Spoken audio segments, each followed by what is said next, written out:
जय माता दी सभी भक्तों को। कहते हैं नवरात्रि में कथा सुनना चाहिए और पूजा पाठ भरपूर करना चाहिए, क्योंकि नवरात्रि में 10 द्वार खुला रहता है। इसमें जितना भी आप पूजा पाठ करते हैं सब सफल हो जाते हैं। अगर आप मंत्र जाप भी करते हैं वो भी आपका सफल होते हैं और बहुत अच्छे सफल होते हैं, अच्छे परिणाम निकलते हैं उसकी। जितनी ज़्यादा हो सके उतनी आप सभी भक्तों को पूजा पाठ और जाप करना चाहिए। 10 दिन का टाइम रहते हैं दोनों नवरात्रि में, चैत्र मास के भी नवरात्रि में और ये आश्विन मास की भी नवरात्रि में। तो चलिए आज गुरुजी अनिरुद्ध आचार्य जी महाराज की आवाज़ में सुनते हैं ये कथा और पवित्र करते हैं अपने मन तन और वाणी को। चलिए सुनते हैं। को गले से लगाते चलो, प्रेम की गंगा बहाते चलो। तो हमारे धर्म में यही सिखाया गया है कि आप सब तक जाएं और सबकी सेवा करें। ये दास अनिरुद्ध, जो मेरे से बनता है मैं सेवा करता हूँ, सबकी करता हूँ। चाहे ब्राह्मण हो उनकी भी करता हूँ, क्षत्रिय हैं उनका भी, उनके भी सम्मान, उनकी भी सेवा जो बनती है हमसे। क्षत्रिय, वैश्य और शूद्र जो जहाँ जिस लायक है, ये दास अनिरुद्ध सबको समान भाव से, सबको गले लगाकर सबकी सेवा करता है। आपको भी करनी चाहिए, भेद मिटा करके। कोई अछूत नहीं होता। क्यों जी? कोई अछूत होता है? लोग अछूत मानते हैं। मैं तो सभी माओं के पांव दबाता हूं। हमारे गौरी गोपाल आश्रम में तो सभी माताएं, ब्राह्मण माता भी हैं, यहाँ क्षत्रिय माता भी हैं जो क्षत्रिय हैं, वैश्य माताएं भी हैं जो वैश्य गोत्रीय हैं, और शूद्र माता भी हैं। हम सबके चरण दबाते हैं। आज तक हमने किसी भी माँ से उनकी जात नहीं पूछी कि माँ आपकी जात क्या है। हमने तो सबके चरण दबाए हैं, सबकी सेवा की। हमने तो ये भेद मिटाया है। ना जाने किन लोगों ने ये भेद पैदा किया है। इसलिए आज नवरात्रि के दिन आप भी संकल्प लें कि आप भी सबकी सेवा करेंगे और आप भी सबकी सेवा करके सबको प्रसन्न करेंगे। भगवान आप सबको सदा सुखी रखें और सदा आप लोग प्रसन्न रहें। पुनः फिर से आपको नवरात्रि की ढेरों ढेर शुभकामनाएं। आपका जीवन सदा माँ भगवती की कृपा से भरा रहे। ज्यादा प्यार करती है जो बेटा कम कमाए। माँ भी स्वार्थी होती है। जो बेटा ज्यादा कमाता है माँ उससे ज्यादा प्यार करती है। मेरा बेटा ले हलवा बना के खवाती है, ले। वो कमाता नहीं है तो बासी रोटी पकड़ा देती है, खा, इसी लायक है तू निठल्ला बैठा रहता घर में। कोई नहीं करता प्यार। तुम्हें लगता है प्यार प्यार प्यार, कहां तुम अपना प्यार संसार में लुटा रहे हो। ये संसार के लोग तुम्हारे प्यार की कीमत नहीं, तुम्हारे प्यार को रौंद कर मिट्टी में मिला देंगे। कान खोल कर सुन लो, भगवान से प्रेम कर लेना कल्याण। मीराबाई ने प्रेम किया भगवान से, आज तक अमर है। मैं भी चाहता हूं कि मीरा जैसी गति मेरी हो जाए। अमर हो गई वो भगवान। नरसिंह मेहता भगवान से प्यार करके अमर हो गए। और तुम लोग अभी बेटा बेटी, नाती पोता, पत्नी और पति से प्यार करने में लगे हो। तुम्हारे जैसे कितने मर गए संसार में आकर, संसार के लोगों से प्यार करते करते। अपनी बर्बादी अपने हाथ से लिख रहे हो। प्रेम केवल गोविंद से करो, जगत के पालनहार से प्रेम करो, अमर हो जाओगे। उससे प्यार कर लोगे तो। तुलसीदास जी भी अपनी पत्नी को बहुत प्यार करते थे, बहुत प्यार करते थे। अंत में उस पत्नी ने कह दिया कि जितना प्यार हमसे करते हो इतना प्यार राम से करते, भगवान से करते तो कल्याण हो जाता। तुलसीदास जी ने अपनी पत्नी के सुवचन को गुरु मंत्र मान लिया और उस दिन से भगवान से जितना प्रेम पत्नी से था बस थोड़ा सा टर्न कर दिया, वो प्रेम भगवान से हो गया। जितना प्रेम तुम संसार के लोगों से करते हो इतना प्रेम भगवान से करना सीख लो। भगवान ही प्रेम का मूल्य दे सकते हैं। हम ये बिल्कुल नहीं कहते, इसका अर्थ ये बिल्कुल नहीं है कि तुम अपनी जिम्मेदारियां छोड़ दो। पत्नी है सो पत्नी का पालन करो, पुत्र है सो पुत्र का देख रेख रक्षण करो, सब करो, पढ़ाओ लिखाओ, सब दो संस्कार इत्यादि, पर भीतर से भगवान के हो जाओ, भीतर से कृष्ण के बने रहो। अरे भाई संसार से व्यवहार कैसा हो, सुनो, आपने कभी फ्लाइट में यात्रा की है? फ्लाइट में जब आप बैठते हैं ना, उड़ती है फ्लाइट, एरोप्लेन में जब आप बैठते हैं तो वहां एरोप्लेन में बहुत सारे लोग होते हैं, काम करने वाले, कुछ लड़के होते हैं, कुछ लड़कियां होती हैं। आप बुलाइए, वहां एक बटन होती है, उसको दबा दीजिए ना तो तुरंत मैडम आती है, सर क्या चाहिए, सर बताएं क्या चाहिए। आप कहोगे पानी चाहिए, तुरंत पानी लाके देगी। आप कहोगे हमें बिस्किट चाहिए, बिस्किट। आप कहेंगे तुरंत कॉफी चाहिए, कॉफी। आप कहेंगे चाय, चाय। आप बटन दबाइए, इशारा कीजिए, लोग आएंगे, आपके पास आएंगे, आपकी सेवा करेंगे, आपकी सेवा करेंगे। पर कितनी देर? जब तक फ्लाइट उड़ रही है। फ्लाइट लैंड कर जाती है, जब उतर जाती है तो वो आपकी सेवा करते हैं, पर आपसे प्रेम नहीं करते, क्योंकि उनको पता है कि आप सिर्फ 2 घंटे के मेहमान हैं। जैसे व्यवहार उन लोग करते हैं, जैसे आप 5 स्टार होटल में जाएंगे, बड़ी होटलों में जाएंगे ना, तो वहां आपका सामान उठाने वाले लोग होंगे, सर आइए आइए, सामान उठाएंगे, सामान धरेंगे, सर क्या चाहिए, समोसा, ये समोसा, पकोड़े, ये पकोड़े, पराठे, ये पराठे, जो बोलोगे सब आएगा। आपकी खूब सेवा होगी, पर याद रखना, जो लोग आपकी सेवा कर रहे हैं ना, वो आपकी सेवा करते हैं पर आपसे प्रेम नहीं करते, हाँ या ना?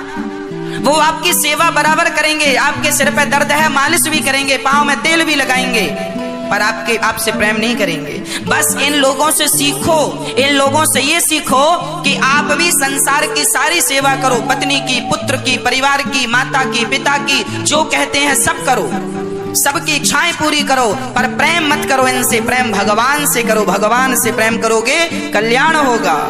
ये जान लो कि ये तुम्हारे अपने नहीं हैं, अपने तो गिरधर, मेरे तो गिरधर गोपाल, दूसरो ना कोई, मेरे तो गिरधर गोपाल, दूसरो ना कोई, केवल कृष्ण मेरे हैं, बस इनके सिवा कोई मेरा नहीं है।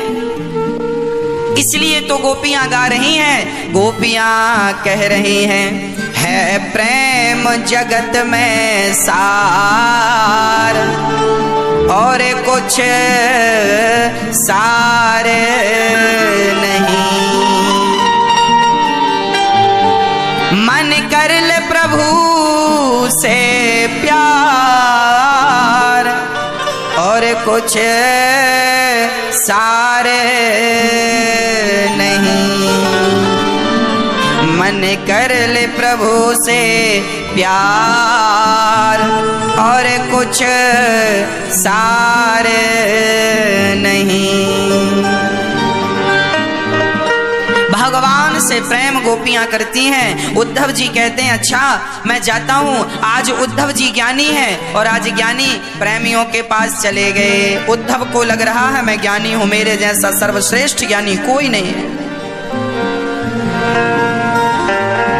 कहा उद्धव ने हंसकर, मैं अभी जाता हूँ वृंदावन, जरा देखो कि कैसा है कठिन अनुराग का बंधन, है कैसी गोपियां जो ज्ञान बल को कम बताती हैं, निरर्थक लोक लीला का यही गुणगान गाती हैं। चले चले मथुरा से जब कुछ दूर वृंदावन निकट आया, वहीं से प्रेम ने अपना अनोखा रंग दिखलाया। उलझ कर वस्त्र में कांटे लगे उद्धव को समझाने, तुम्हारा ज्ञान पर्दा फाड़ देंगे प्रेम दीवाने। उद्धव जी का दुपट्टा कांटों में उलझ गया, सुलझाए तो दुपट्टा फट गया। पूछा गया क्यों कांटो, तुमने हमारा दुपट्टा फाड़ दिया? हाँ, क्यों फाड़ दिया? कांटों ने कहा तुम ज्ञान की पोथी लेकर आए हो और जैसे हमने तुम्हारा दुपट्टा फाड़ा है, हमारी गोपियां तुम्हारे ज्ञान का पहाड़ा फाड़ देंगी, क्योंकि ये ज्ञान की नहीं, ये तो प्रेम की नगरी है। ये वृंदावन ज्ञान की नगरी नहीं है। यहाँ ज्ञानी नहीं, यहाँ प्रेमी रहते हैं, प्रेमी। और सबसे बड़ा प्रेम ही ज्ञान है। भगवान के चरणों में प्रेम हो जाना ही ज्ञान है। और ज्ञान होकर भगवान के चरणों में प्रेम ना हुआ तो वो ज्ञानी नहीं, वो मूर्खता। नैष्कर्म्यप्यच्युत भाव वर्जितम न शोभते ज्ञान मलम निरंजनम। उस ज्ञान की कोई शोभा नहीं है जो ज्ञान भक्ति के बिना, प्रेम के बिना हो। मैं बहुत ज्ञानी हूं पर प्रेम ना करूं भगवान के श्री चरणों में तो मेरे ज्ञान का क्या अर्थ है। इसलिए केवल प्रेम कीजिए, केवल प्रेम। मिलहि न रघुपति बिनु अनुरागा। बताइए माता शबरी ने कौन सा पाठ पढ़ा था, कौन सी विद्या पढ़ी थी? क्या माता शबरी कोई विद्वान थी? क्या वेद पुराण पढ़ना जानती थी? अरे माता शबरी ज्ञानी नहीं थी, माता शबरी प्रेमी थी। मिलहि न रघुपति बिनु अनुरागा, कि ये जोग जप ज्ञान विरागा।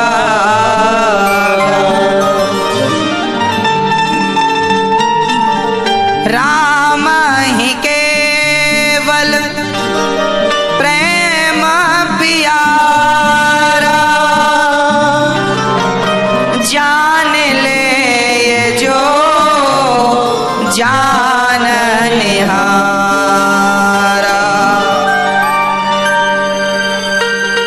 केवल प्रेम भगवान से करती थी माता शबरी, और प्रेम किया। जवानी गुजर गई इंतजार में, भगवान का इंतजार कर रही हैं। कब आएंगे मेरे राम, आँखों को इंतजार है, सरकार आपका। कौआ डाल पर बैठता तो बोलती माता शबरी, बोल बोल बोल कागा, राम कब आएंगे। बोल बोल बोल कागा, राम कब आएंगे। किसी ने कहा राम जी आएंगे, तो कौआ से क्यों पूछ रही हो? बोले कौआ ऊपर बैठा है, ऊपर बैठकर दूर तक देख सकता है। राम जी आ रहे होंगे तो मुझे सूचना देगा, मैं इंतजार कर रही हूं। तब शबरी कहती, जब राम जी का कोई संदेशा नहीं मिला तो शबरी उदास होकर बैठी, और माता शबरी कह रही हैं, केवल प्यार भगवान से करें, बाहर से आप सारी जिम्मेदारियां निभाइए, क्योंकि संसार के लोगों को तुम्हारे प्रेम की जरूरत ही नहीं है। तुम जबरदस्ती अपना प्रेम जैसा हीरा इन संसार के लोगों को देकर बर्बाद करते हो। संसार के लोगों को तुम्हारे प्रेम की कोई जरूरत नहीं है। संसार के लोगों को तुम्हारे प्रेम की नहीं, केवल तुम्हारी जरूरत है, और वो भी इसलिए कि कमाते हो। इसलिए एक माँ के दो बेटे होते हैं। जो बेटा ज्यादा कमाता है ना मौस हुआ, तो उस पढ़ाई का कोई अर्थ नहीं।